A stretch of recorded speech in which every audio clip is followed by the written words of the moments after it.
Our speaker is Greg Dwyer. His voyage in the realm of entertainment began over 4 decades ago, a path that has seen him grace stages worldwide, captivating audiences with his dynamic presence and innate talent. His early foray into the limelight included a remarkable television debut on The Late Show with David Letterman, a momentous occasion that reached over 6 million viewers and set the tone for a career defined by success and influence.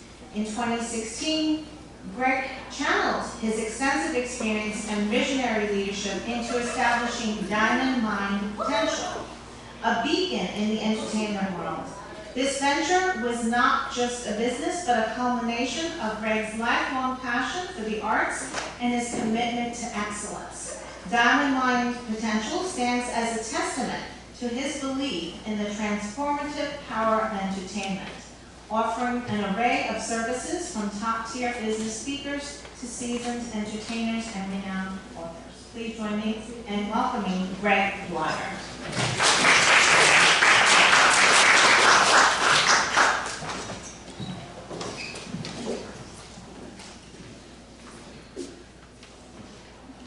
The lack of focus is why we have a lack of greatness.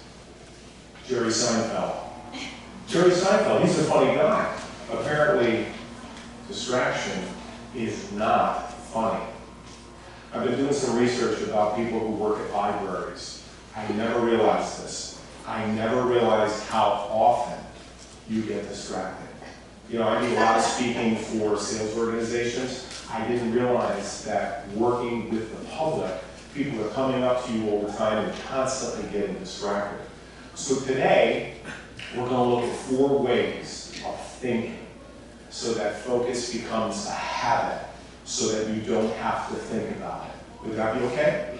Now, what I'm going to share with you, most of you have probably heard this before, probably 90%, and probably 70% of it you actually use in your life. I'm just hoping that at 10:30 or 11:30, when you walk out of here, you'll have one facet, one nugget, one diamond that you're going to do differently so that you make focus a habit. Now, people who try to get focus, they tend to rely on the conscious mind, like best practices, which is, it's fine.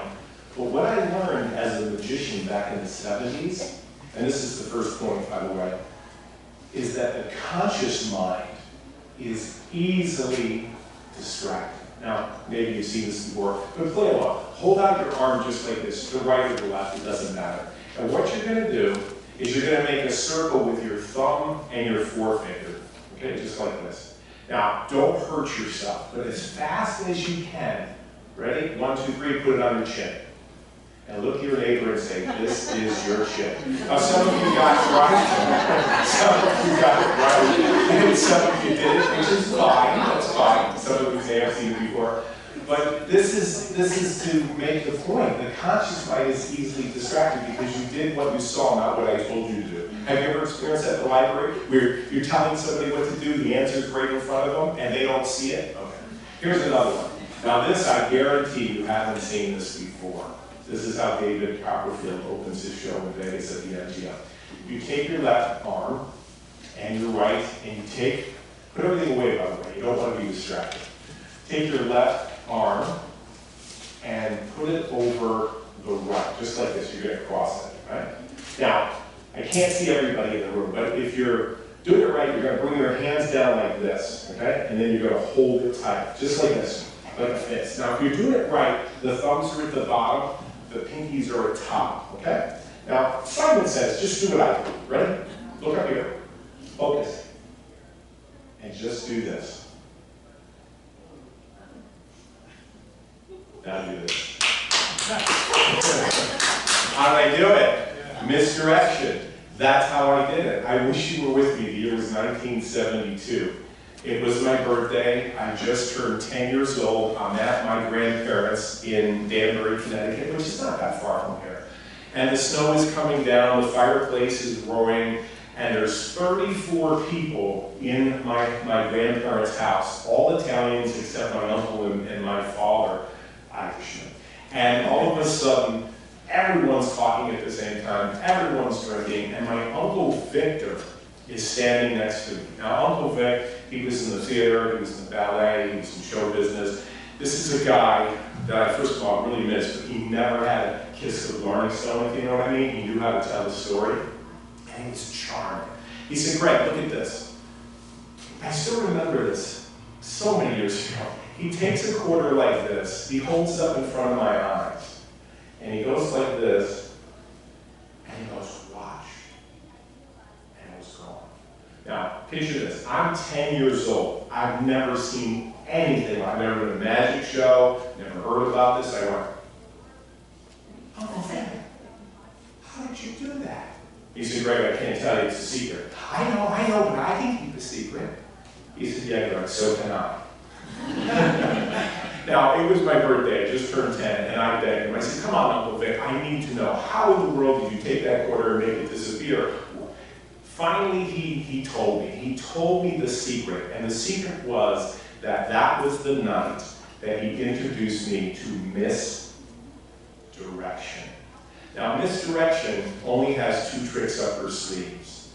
The first one, I'm sure you're all familiar with, because I've done some research about your life. It is multitasking.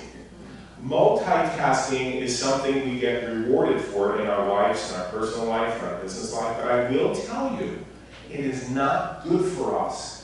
If something is really, truly important to you, multitasking is not the way to go.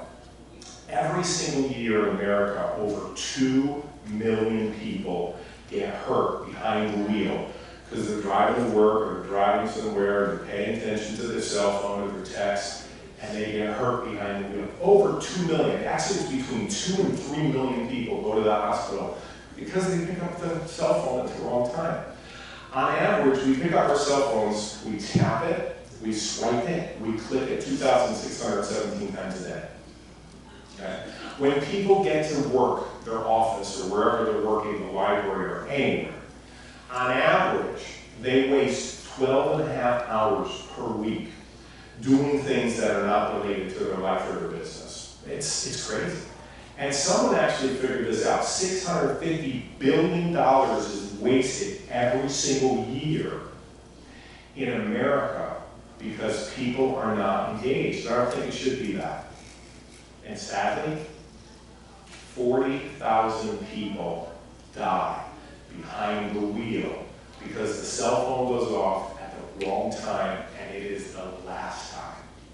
So if you hear anything, if it's important to you, your family, your job, your life, don't multitask. I know we all have to do it here and there, but it really doesn't work often. Let me show you what I'm talking about. We all know the ABCs, right? Say this with me really quick, ready? A, B, C, D, E, F, G, H, I, J, K, L, M, P, Q, R, S, T, U, V, W, X, Y, and Z, right? Now let's count to 26. Ready? Ready? With me? 1, 2, 3, 4, 5, 6, 7, 8, 9, 10, 11, 12, 13, 14, 15, 16, 17, 18, 19, 20, 21, 22, 23, 24, 25, 26. Easy. Now let's multitask. Ready? A1. Ready? With me? A1, B2, C3, E4. It's hard. It's not easy. It's not easy. In fact, I've never done this before in my whole life, and I know it's not easy. It's not easy because we have to think about what we're doing. It's hard. So if it's really important to you, don't multitask. Multitasking isn't good. I remember, I don't know, this was like 4 or 5 years ago, I've been doing library presentations, Halloween shows, Christmas shows, magic shows for libraries in the tri-state area for like 5 years. And I remember one day I walked into a library, I think it was out in Long Island, and I walked in and I said, I'm here for the 6 o'clock show. It was at 4 o'clock in the afternoon, and I was setting up and getting everything ready for the magic show. And the lady was behind the desk, talking on the phone, on the computer, talking to me, and I was just not the priority. So that's the message that we send. Now, listen, I'm guilty too. I do it too. We all do it. But if something is really important to you, by picking up your phone or doing something else, you send a message to that patron, whoever they might be, and they might be a donor to the library, you never know, that they're not that important. First thing is multitasking. The other one that she has up her sleeve is information overload. I'm sure you know what this is like. You got so many things going on in the work that you do, library staff, phone rings, people interrupt you, and you're like putting out fires all day long. Information overload, there was a guy by the name of George Miller that wrote a paper many, many years ago called The Magical Number of 7. And what he said was this: billions of bits of information are coming at us at the same time. We cannot take it all in. It's impossible. We can take in about 7 bits of information, give or take a couple, but that's it. Now, if you want to see this, don't do this now, please, but if you want to see this during the break or when you go home, go to Google and type in monkey business illusion. They have 2 teams. They have a team wearing all black jerseys standing over here. They have another team all wearing white jerseys there. They have basketballs and they're passing the basketballs. Have any of you seen this? A couple people? Yeah. It's wonderful. So spoiler alert. They say, we want you to focus on the white team, the ones that are wearing the white jerseys, they're passing the ball, count how many times they're doing it. And the answer is 16. In the middle of this chaos of the 2 teams passing the basketball, there's a guy in a gorilla suit. He's about 7 foot tall. You can't miss him. Like if you watch this again, he beats his breast, he goes like this, and he walks off the stage. So they asked the participants who are seeing this for the first time, the monkey business illusion, did you see the gorilla? Only 50% of the people that watched it were able to see it. It's insane. Now, I don't have a gorilla, but it'd be like this. If I said to you, I'd like you to look around the room for 7 things that are red. That would be easy, because there's people wearing red, and of course I'm wearing red, and there's red up there at the triangle. You're wearing kind of pink, red. So we can look up the exit sign over here. It's easy, right? Could we remember 7 things that are red, right? We could store that in our database, no big deal. But then, if I said to you, blue, 7 things that are blue. This man over here is wearing blue. I think I see blue back there. So now we're looking at 7 things, oh, blue on the bottom. 7 things that are red. Now keep those in your mind, but then add 7 things that are blue. Then do this. Add another 7 things that are red. Now I gotta look back in the control room to see some more things that I didn't see before. The fire extinguisher way in the back. Then, if I said, okay, we did red, blue, red, now do blue again, you could not take it in. Am I right? There's no way. There's no way in the world you can take it in because that's information overload. So they brought the group in, they showed them the movie again. They said, now we want you to focus not only passing of the basketball, we want you to focus on the guy in the gorilla suit, 7 feet tall, that stood up and went like this. Make sure you don't miss that guy. Make sure. So they showed the video to these people. They said, did you see the gorilla? They're like, yeah, we did. It's amazing. Then they said this. Did you notice that the curtain changed color? It was red, now it's blue. Nobody noticed it. Because they were focusing on that one thing. So I'm sure there's nobody in the room that knew how I did this, but I'm going to share how I did it. Multitasking. That was the first information overload. I used misdirection. I want to show it to you. But I don't want to just show you how I did it. I want to teach it to you so that you have it in your body. You know how to do it. Is that okay? All right. So here's my request. David Copperfield is a colleague of mine. He walks out of the MGM. He walks out of Bear Stage. He goes like this, and then he does this. So this is how he opens his show. It is a trade secret. So you can't tell anybody. I know we're filming this, but you got to promise that you don't put it on YouTube and you share it, because I belong to the Society of American Magicians, which is the association, which is the secret. I shouldn't have even told you that. But here's the deal. You can't tell anybody. You can show somebody. You can teach it to somebody. Just don't teach them how I did it. So if you're okay with this, stand up. That's an indication that I know you're not going to share this information with anyone. Stand up, put everything away, because you're gonna learn how I did this. This is misdirection at the highest level, right? All right, so here's how I did it. You do it with me, because when you do it, you'll actually get it. You'll get it in your physiology. That's really how you learn things, right? So you take the left, and you put it over the right. And that's what we all did. We all began like this. Now remember, this was the very first time we did this. So you're like, I don't get it. Like, this is kind of weird. Multitasking, information overload. Then I asked you to do this, right? Now, while you were looking, I said, follow me, if you're doing it right, your thumbs are at the bottom, your pinkies are at the top. Sir, I think you got it right. I let go. I let go. You're looking over at your hands, right? Then I brought it in like this, and that's how I did it. I did it with misdirection. So that's it. So let's do it together. Open your hands like this, right? That's it. It's misdirection. You can't focus on everything. It's totally impossible. All right? So hold like this. Now go like this and hold it really tight. Now look up here. This is where I let go. But I don't have to, because I already did. That's misdirection. Have a seat. Have a seat. So the first point, if you're taking notes, the first point is this. The conscious mind is easily distracted. Now the way that I remember this, it's really silly. But the way that I remember this is I hold up my hand like this and I go, this is the conscious mind. Constantly distracted. Google, AI, all the stuff on the internet, emails, patrons, there's just too many things. And once you become overwhelmed, and once you become stressed, and once multitasking kicks in, is there burnout in the library profession? I know, I did my research. This is not a canned speech. I looked at this, I looked at AI and said, what are they struggling with? And that's what I found out. Burnout, turnover, exhaustion. It's because there's just too much information, and when you try to absorb it all, you're not gonna be healthy. Remember the person driving behind the wheel. So if the conscious mind is easily distracted, which I think you know that it is, right? Maybe the answer is the unconscious. I thought so too. But what I learned is the unconscious is set in its ways. That's the second thing. Year was 1973, true story. It was a year later. It was December 26th. I'm home in Fairfield, Connecticut. I still remember this. I'm sitting down with my mom. We're watching TV. It's the holiday, Christmas holiday.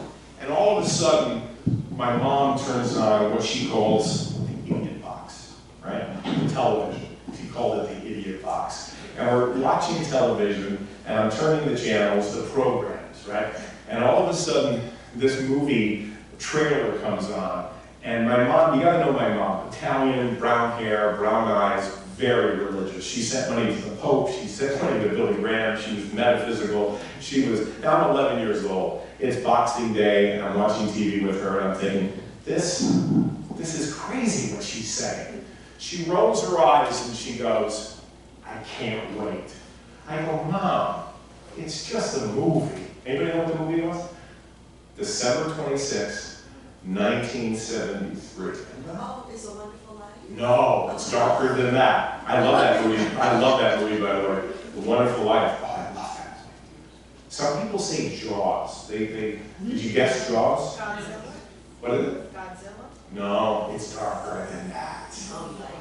My mom was like so much against this movie. The Exorcist, yes! She's throwing up, all of a sudden my mom goes, Gregory, be careful what you expose your mind to. Now you gotta picture this. I'm 11 years old. I don't believe any of this. I don't believe anything that my mom tells me, right? And I said, Mom, it's just a movie. She says, Gregory, I knew I was in trouble when she said that. She said, Gregory, be careful what you expose your mind to. Apparently she was right. These commercials haven't been on television for years. Don't squeeze the, who said Charmin, right? You deserve a break today at McDonald's, right? Where's the beef, right? This is programming. This is the reason why people run programs all the time on television, which is programming, right? And I think my mom was right about the idiot box. We've all been programmed. There's no way in the world we can escape this. All of us. Let me share what I'm talking about. I like you to think of a number between 1 and 10, like 3, but not like 3. You got it? If you thought of 7, if the first thing that popped in your mind was 7, raise your hand if that was true. Wow. You've been programmed. If you didn't think of 7, you've been programmed anyway. We've all been programmed. I like you to think of a color. Did red or blue pop into your head? Yeah. If you did, you've been programmed. If you didn't, you've been programmed. There's no way to get around it. Now the difference is conditioning is what we do to ourselves. It's what we do to ourselves. Now, people who study this say we have about 45 to 65,000 thoughts every single day. But more likely it's more like 6,000. But what everyone agrees on is 90% of what we think, this is going to scare you more than The Exorcist, what we think and what we say and what we do every single day, about 90% of it is rote and habitual. It's crazy. Can you imagine that? It kind of reminds me of another movie, and maybe you remember what this movie is. Oh wait, campers, rise and shine. Don't forget your booties, because it's cold outside.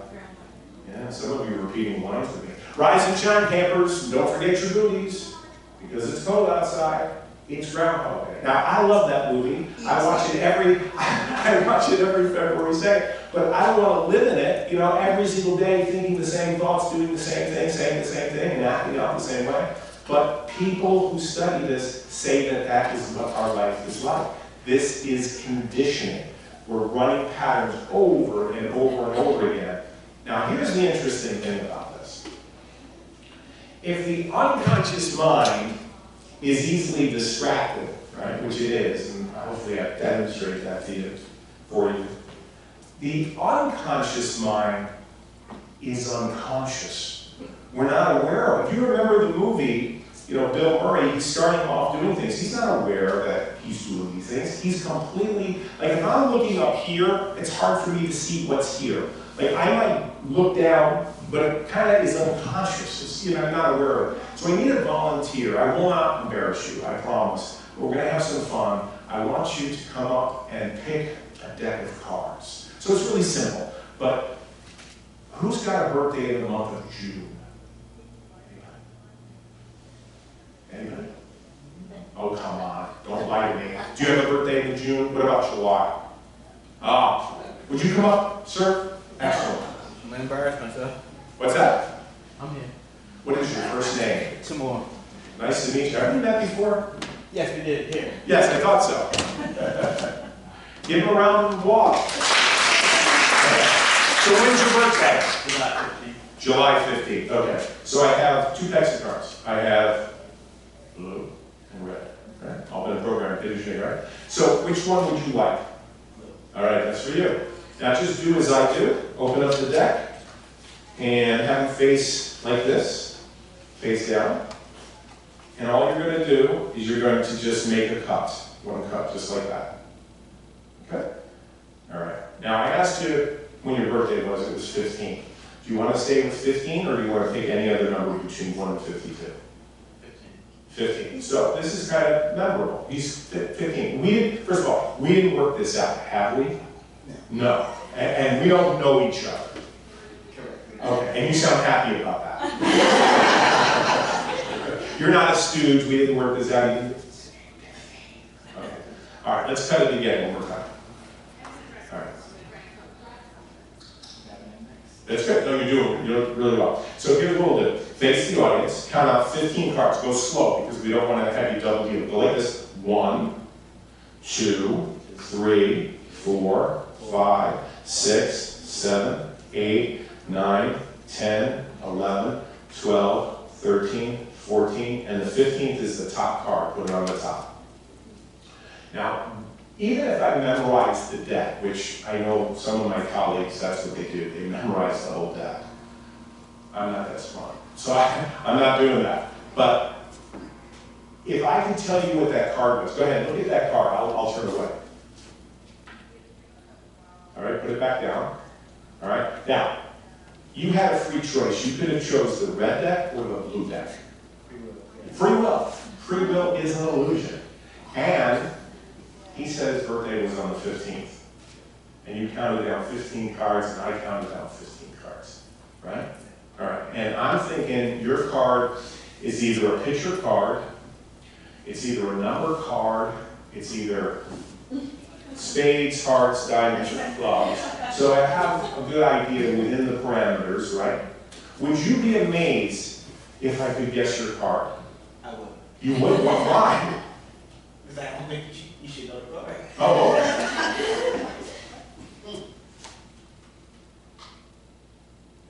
On the count of three, show your card to the audience. 1, 2, 3. What do you got? What do you got? Oh, you got a joker. So do I. Wow. Oh my God. It's not that impressive. Look at the rest of the cards. They're all jokers. And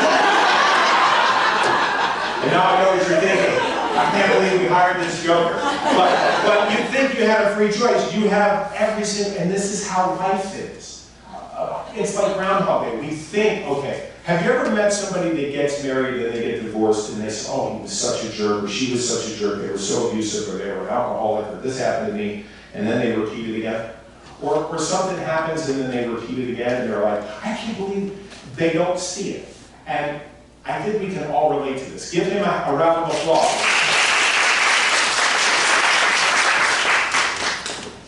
So in a moment, I'm going to ask you to find a partner.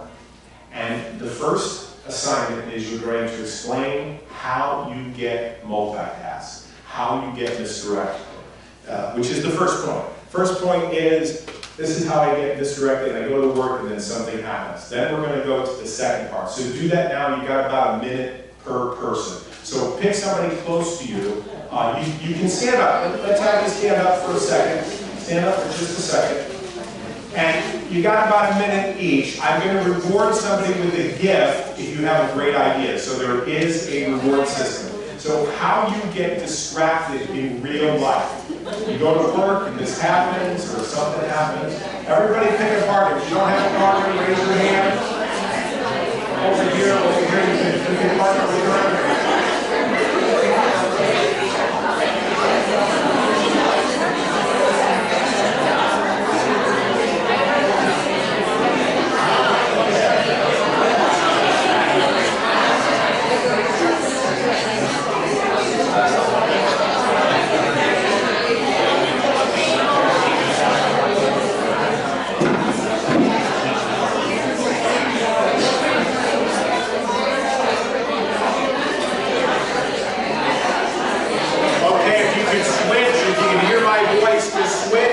So the other person shares.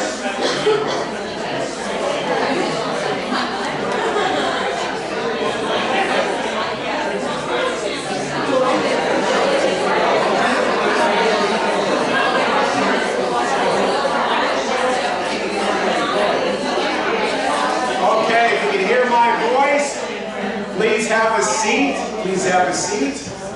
Now here is my bride. This is a library card that has my books on it. You don't have to buy this. I sell this, not at libraries, but at corporate events for $95. It has a bunch of audios, it has a bunch of books on focus, which I'm going to give away. And I'm going to give it away to the person that has the ability to share from their seat how they get distracted, in everyday life. That the conscious mind is easily distracted. You go to do something and then something else happens. So who would like to earn this card? Who would like to share? Yes? I have ADHD. Okay. So what is that like? What is that like? So I have trained my brain to be organized and to put everything into boxes. But so for example, I work in the IT department. So I come in, I open my inbox, I see what's going on, I look at my calendar, I see what's going on, I make my list, the phone rings. So as I'm working on a ticket perhaps, the phone rings and it's a completely different situation from what I'm working on. So I work on that. Hang up the phone and then my brain is blank. What was I doing? Exactly. And then I remind myself, oh okay. And then a thought will pop in and I'll be like, oh, you're starting to feel tired. Why are you feeling tired?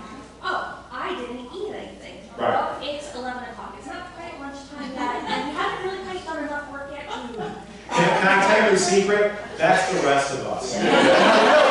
I don't have ADD. You know, come up and get your gift. That's how we all struggle. No, it's true. We all can relate to this. That's good. What's your first name? Allison. Allison. Here you go. Thank you. All right, give her a hand. So the next assignment is harder, and I'll tell you why it's harder. How do you run patterns? And what I say are patterns is they are programs and conditioning that you're not aware of. Now this is really easy. We all can relate to what she said because we're aware of it, we're conscious of it, right? But the unconscious, we're not aware of it. It's hidden from us. Imagine I was born in 1962, but I was born with these two glasses, a pair of glasses that have a lens that's red and a lens that is blue. Go figure. And I was born with these glasses. These are like 3D glasses. You go to a movie, you think things are coming at you. But one represents program and the other one conditioning, right? So I'm born into the world with these glasses. And somebody comes up to me and says, Greg, what are you doing wearing your 3D glasses? I said, no, hey, what are you talking about? Programming and conditioning from childhood. So people irritate me at work, I get stressed at work, programming and conditioning. I'm running these programs. But here's the deal.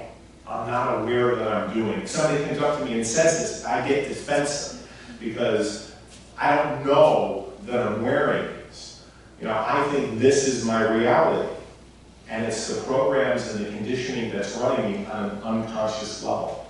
So I'm going to go first. And it's not easy for me to say this, but I finished high school, I finished college, I went on to get a career, get a couple degrees after my name. But one of the things that happened to me in my childhood in 1978 when I was in high school is my mother died. And it was like the rug was pulled out from underneath my feet. It was not easy for our family. But I went on and I wanted to be focused, I wanted to get a career, and I did. But in my 30s, all of it fell apart, all of it. I lost my job, my wife left. I know it sounds like a country song, but it's true. And I was so stressed out. I was so upset. I remember I walked outside of my house and I looked down at the ground and there was some twigs and some leaves and some snow. I didn't know what season it was. That's how stressed I was, because everything that I had built for like 10, 20 years, all of it fell apart. Now, if someone came up to me and said, Greg, you were at the center of the crime in all of the occasions, which were relationships, personal and professional, I would say, I don't know what you're talking about. I just don't see what, I'm a victim. I don't see this. What I didn't realize is that I was running patterns from this trauma, or I was running patterns from the conditioning. And by the way, we all have these things that happen to us. So in a moment, I'm going to ask you not to go that deep, because we don't have time to go that deep, but something that you do, maybe this is the way to explain it. You take 2 steps forward, and then you take 1 step back, and you're wondering why you're doing it. You could walk to your office, and you know you're going to do something, you're going to get this done, and something else happens, and you're like, I don't know why I'm doing this. Okay, we only have a minute, so 30 seconds each, find the same partner, and this is deep. I told you it was deep. If you could share this, that would be great. Go ahead, do this. 1 minute each. 1 minute total. We don't have a lot of time. This is not easy.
you find that you run patterns over and over again. And maybe you're not aware, or other people pointed out, but anybody? Yes? I shared that I wanted a divorce, and then it happened. And it was so much more difficult navigating being divorced than I didn't imagine anything totally rosy. Right. Because of the guy, but you know, but it was so difficult. Mm-hmm. And do you see that tied to your past, or do you see yourself repeating that, or where's the connection? For years, it dominated my thoughts. Oh, it dominated your thoughts. Okay, great. And what's your first name? Gina. Gina, come up and get your gift. Oh, I didn't. Give her a hand. Thank you for sharing. That's not easy. No, No, not at all. he's dead. Oh, you heard what she said? This is a very dark library. He's dead. And I killed him. No. Was it me? It wasn't. So, if you're taking notes, the first point is the conscious mind is easily distracted. The second point is the unconscious is set. It's set in its ways, which are programming and conditioning. Now, I didn't stay here. I didn't stay down. That was many, many years ago. Now, I have the life of my dreams. I love giving presentations. I've been on national television. I've traveled internationally to speak. I'm living my dreams. I don't set an alarm clock for most of my days, except for this morning when I commuted down here, and a couple times maybe when I have meetings. But what's the difference between where I was then and where I am now? Now, I'll tell you what happened. A friend of mine, when I was down and out and going through the divorce and really stressed out and didn't know that it was me, if someone came up to me and said, Greg, you're the one doing this, I would say, no, I'm not. I would resist it. But it was later on, someone came up to me and invited me to a seminar. And I'm like, why do I want to go to a seminar? But I went to this seminar and I started seeing the potential of a human being to get results in life and to focus in life and to make things happen. And I know this is going to sound crazy, but I spent 20 years, 2 decades of my life studying this question. Why are some people really focused and productive and get things done, and other people struggle? 20 years, 2 decades. And what I realized is that people who are productive and focused, they're able to align their mind. They're able to align their conscious with the unconscious. That's what they're able to do.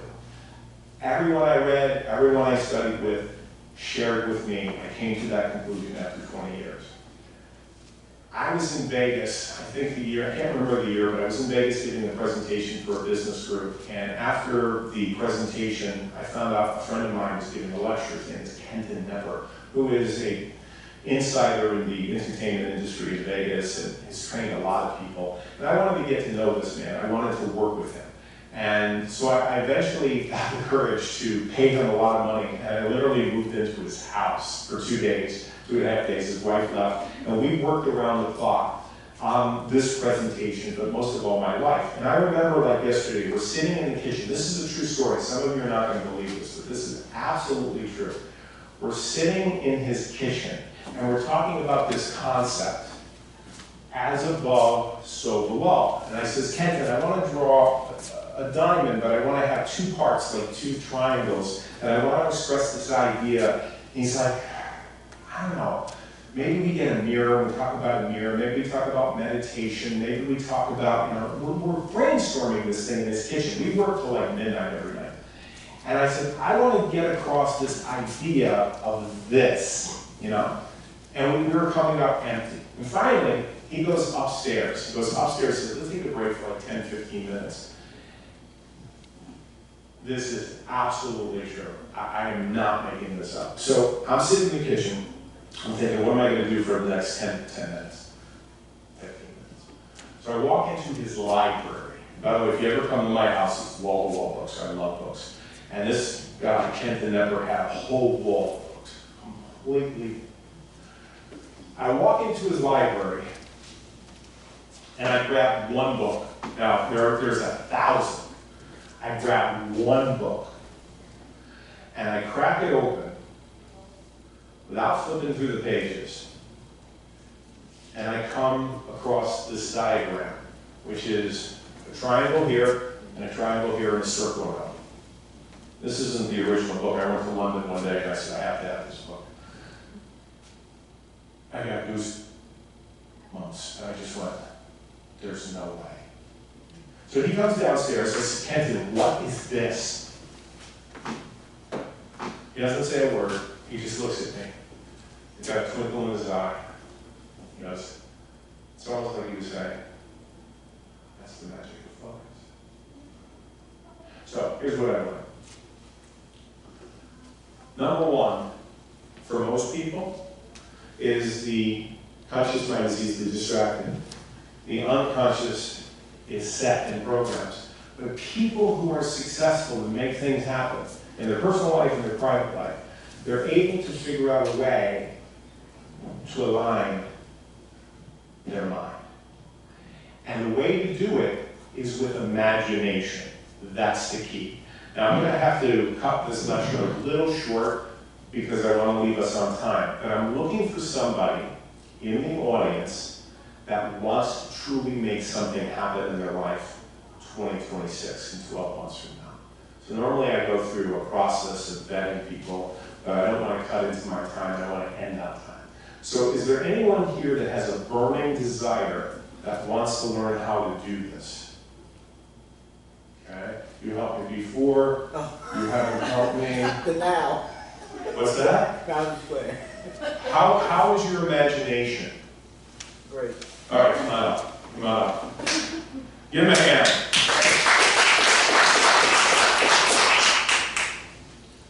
All right. So don't tell me what it is, because we want to keep this a secret. I'm going to give you a card, just like this, and I'm going to give you a pen. And I want you to think of a word. So, in other words, something, face the audience, something that you want, don't write yet, something that you desire to have more of. It needs to be one word, right? So it could be love, it could be peace, it could be joy, it could be money, it could be travel. You don't want to write a sentence, right? You don't want to do it yet. I'm going to turn that back. And you don't want anybody in the audience to see it, because you want to keep this a secret. So there's 4 points, or 4 ways of making our focus real. And the first is you have to write it down. If the conscious mind is constantly distracted, and I say to you, what do you want? He goes, I don't know what I want. Or I say to him, what do you want? He goes, well, I don't want this, right? So the first step is to write something down. You have something in mind. Okay, so it's one word. You want to write it clear, like license plate clear, so if I hold it up, somebody in the back could actually see it. Is that good? I'm going to turn my back. You want to write it now? Yeah, just print it. You want to print it. Good? All right, so while he's doing that, I'm going to pass out some cards in a few moments. Each one of you is going to get a card. All right? In fact, we'll do it now. You're going to write down something that you want as well. All right? And you can keep this private. You can keep it private. Something that you want to see more of in 2026, right? Love, joy. All right, face it down so I can't see it. Excellent. Put it right there in my wallet. And cap the pen. Excellent. All right. So each one of you should get one of these cards. I'm going to do my best by bringing us to conclusion in 5 minutes. So we're right on time. So you don't have to do this now. You don't have to do this now. But what you will do, if you want to, is you will write on there something that you want more of. Okay.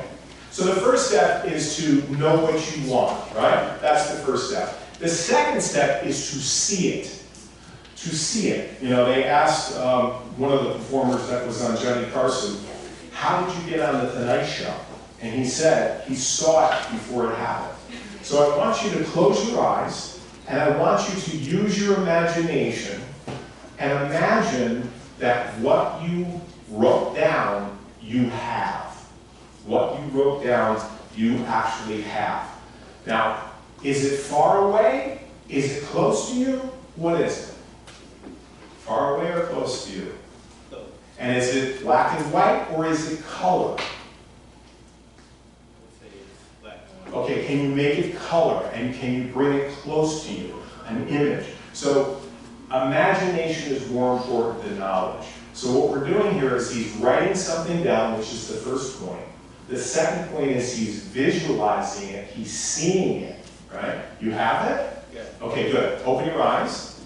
Now I want you to say to yourself the word. Don't move your lips, but say to yourself the word or the feeling or the experience, or if it's something that's happening with you and someone else, that conversation, but only in your head. So, first point, write it down. So, if you have that piece of paper that we just passed out, you can write down something that you want to see happen next year, right? I want to be more focused. That's okay, but I want to be on time at work, or I want to be able to, exercise, or I want to be able to, whatever it is, write it down. That's the first key, because most people don't know. Second key is you're going to rehearse this every single day for the next year. You're going to see this when you wake up in the morning. You're going to see this when you go to bed at night. You're going to say it. So the first point is he writes it. The second point is that he sees it, then he says it. The third point is you got to take action. So the way I explain this is the first point up here, there's 4 points to a diamond, is you write it down. The second point is you see it. The third point is you say it. Now the way you drive it into your unconscious mind so it becomes a pattern so you don't have to think about it is imagination. This has taken me 20 years. Because if you tell somebody, I want you to sit down and do this, you're going to go all over the place. But if you can reprogram somebody, and this is a form of brainwashing, this is a form of reprogramming. You say, hey, what is really important to you? I want you to see it, I want you to say it. I want you to write it, I want you to see it, I want you to say it, I want you to see it, I want you to write it. Eventually, it gets into the unconscious mind, and then one day it becomes a reality, if he takes action. So, this is writing it, this is seeing it, this is saying it. The conscious mind forces it down, but you have to take action. You have to take one step. So think of one thing that you could do today to make this a reality. Don't say it. One thing. And by the way, if you pull out your phones and click on that QR code, I'm going to send you a course for free. All you have to do is rate and give me some real honest feedback. I'm looking for honest feedback. But think about doing that for me. I really appreciate this. Here's what we're going to do for him. You got it? One thing that you could do, don't tell me what it is. One thing that you could do, stand right over here. You got it? Okay, good. So inside this book, The History of Magic, I have 3 envelopes. I have, take a look at it, open it up. I have A, B, and C. A, B, and C. There's an A envelope. There's a B. Here is A. Here is B. And here is C. And I promise you, we have not worked this out. Now, one of the envelopes has a green card in it. That's an indication that whatever he wrote down, whatever he visualized, whatever he's saying to himself, and the action that he's going to take today, it's going to happen for you. Does that make you feel? Mm-hmm. The other 2 cards, envelopes, have red cards in them. That means he's not going to see this happen in his lifetime. So, take a step forward. You're going to open the book to either A, B, and C, and you're going to hold on to one of the envelopes. Anyone you want. And I'm not going to ask him to change his mind. Pick an envelope, A, B, or C. Give me the book. Excellent. Hold it to your chest. Excellent. He's got A. So, we have B. We have C. Had he chosen B? What does that say? Nope. B is nope. Nothing else in there? Nope, no, nope, nothing. All right, so I got C and you got A. I'm not going to ask you to switch. This is important to you. I have a feeling that this is really important to you. Do you want me to open mine first or yours first? Okay, so I'll hold this here. I'll open this. Oh, nope. Now I could have had nope in all of them, right? Yeah, which would have been anticlimactic. I think what you're looking for, brother,